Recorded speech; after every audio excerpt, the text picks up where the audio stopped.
Alright, so we're going to be replacing these hinges today. You can see these giant gaps right here. This is not good. This is real bad. Nothing we can do to save that really.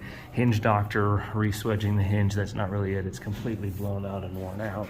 So we'll get those changed out.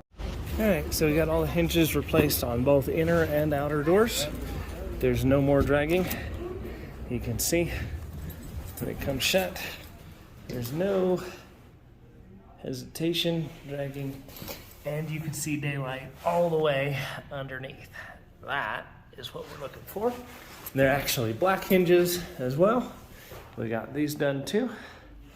Same thing, nice tight gap, and nothing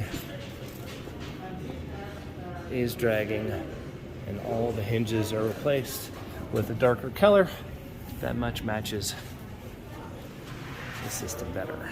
Also, you did get power hooked up. Push the button, voila, it all opens up.